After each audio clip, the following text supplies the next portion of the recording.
Something happened in Parliament during the State of the Nation address by President Ruto that is still a mystery to very many Kenyans. What am I talking about? The members of Parliament stood up and gave the President a standing ovation.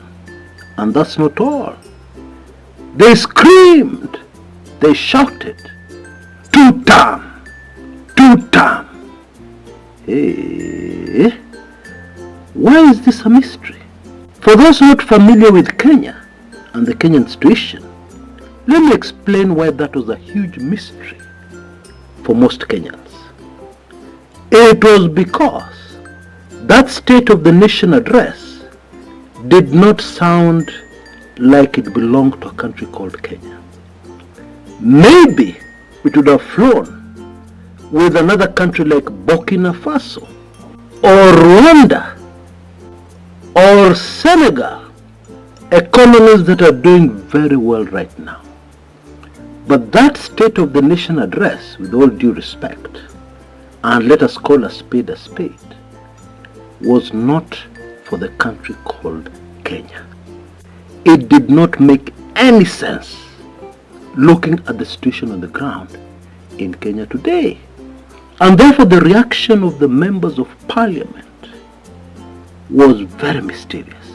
Well, on my show today, we're going to solve that mystery. Oh yes. And some of us here are going to be very, very shocked. Some of us are going to be disgusted. But for very many others, they will say, why am I not surprised? Well, stick with me and find out.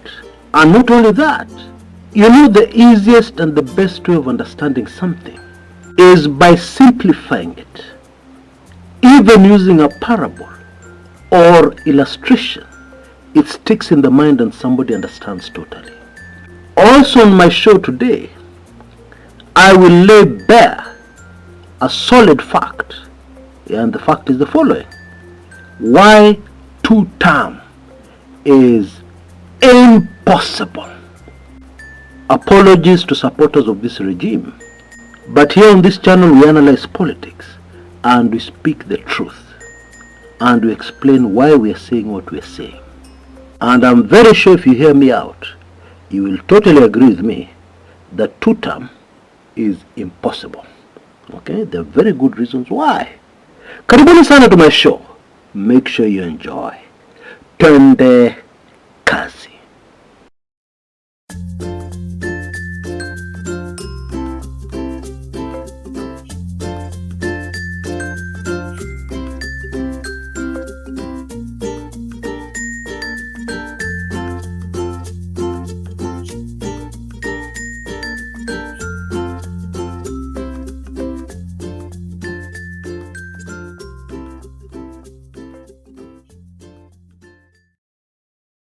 A very big fan of this channel and an up-and-coming political analyst. Oh yes.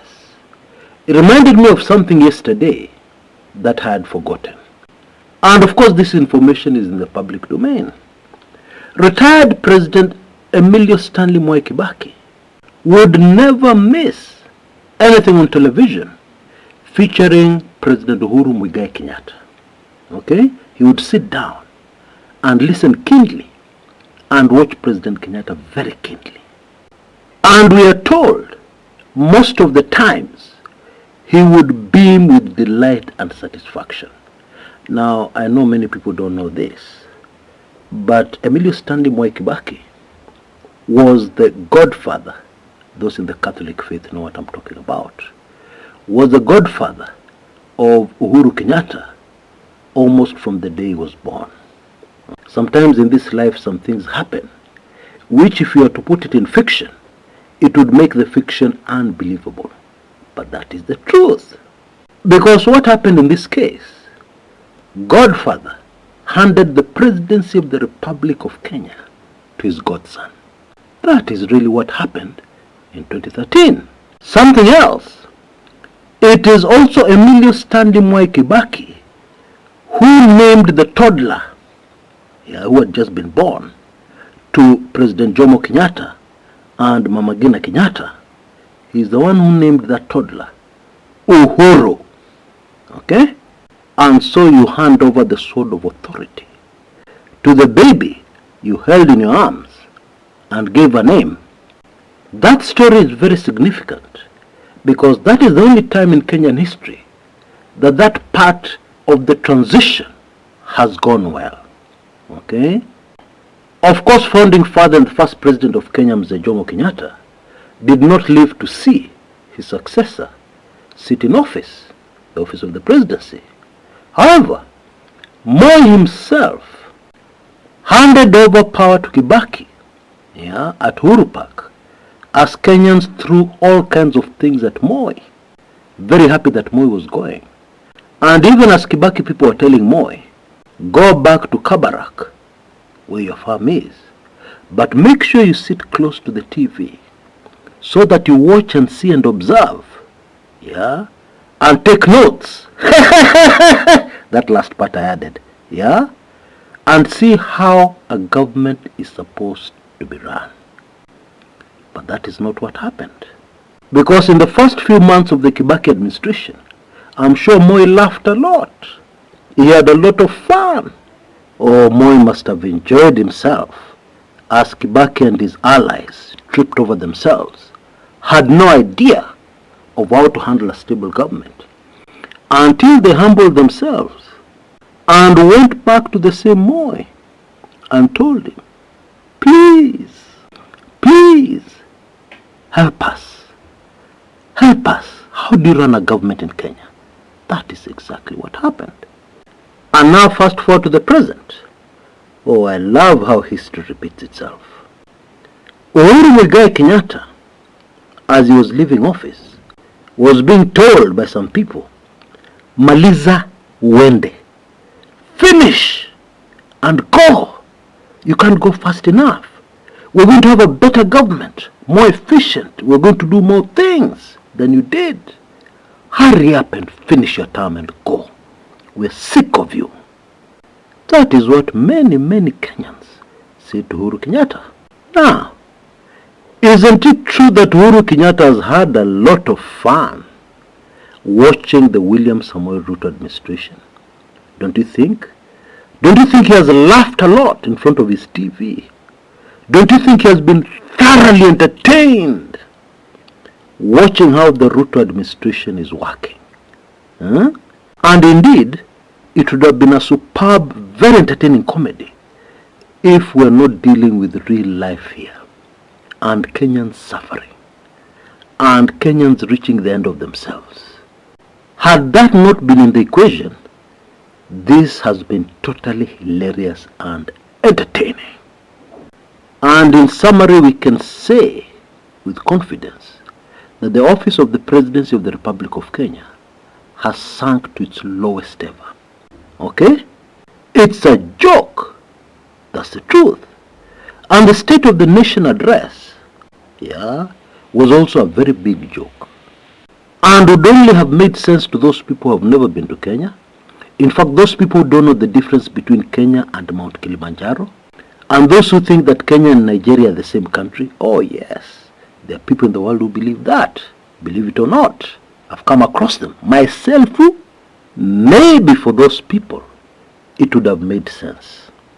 And of course the members of parliament who stood up and gave the president a standing ovation and shouted two-term. Those people are normal people. They have brains. They can reason. They are Kenyans. They know what is happening in the country. But here is what happened. Verified information. Members of parliament for that performance were gifted with, wait for this one, Kenya shillings 50,000 in advance. And then another gift of 100k, 100,000 shillings, after the job is done well. And that is probably why they stretched themselves, did their best, to do a good job, so as to receive the balance of that gift, so that the total was 150k. for a job well done. Yeah. I cry for my country called Kenya. I cry for the motherland. Oh boy. And it also beats me how somebody can go ahead with such a plan, knowing very well when you're dealing with so many people, keeping a secret is impossible. And that is why it is famously said that once two people know something, it is no longer a secret. It is only a secret when one person knows. Okay? But in this case, how many people knew? How many? Over 200 people knew. Yeah? And let us not forget the person who took the gift, the person who was doing administration, ticking, so and so has got it. Member of this constituency, Bado. Yeah, Anaringa. Leave him alone. Ticking and knowing who has been paid and who has not been paid. And counting to verify whether they have enough numbers for the stage managed performance in Parliament. Well, there is a silver lining here. Okay? And the silver lining is it is all vanity. Useless. It will not work. And two-term is impossible. And let me illustrate this with a story. Okay? This vehicle, and this happened very recently, this vehicle had a problem. Okay? You start it, it starts immediately. Everything is working just fine. Yeah? Looking at it from the outside, everything is okay. But when you step on the accelerator and try to move the vehicle even 1 inch, it does not move. Hata ukikanyaga mafuta namna gani, it can't move an inch. The problem? Front right axle. Actually, this is a very long story, a horror story. Yeah? But I'll spare you the details. Because actually what happened is that a mechanic who was supposed to repair a vehicle alienda kutembea na gari ya wenyewe over some very rough roads, and he broke that thing I've called front right axle. And so, what did he do? Alichomelea na akarudishia mwenyewe gari. That's what happened. But that part is for mechanical engineers like my friend Modi on this channel. Kwa hivyo tuachane naye. Please remember we are illustrating why two-term is impossible. What does the front right axle do? For those of us who are not mechanical engineers, actually it is connected to the engine, actually linked to the gearbox, and it is the one that causes the wheel to move, transfers power from the engine to the wheel. And of course, in this particular case, what that killer mechanic had done, there is no other name we can give him. It was just a matter of time before the thing snaps. And had that vehicle been at a very high speed, ingekuwa mambo ingine.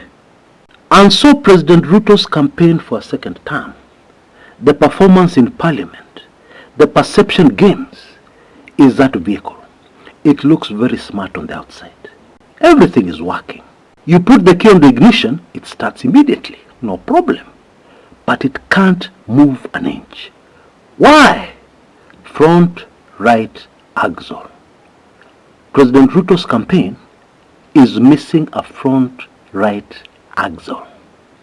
What do you mean?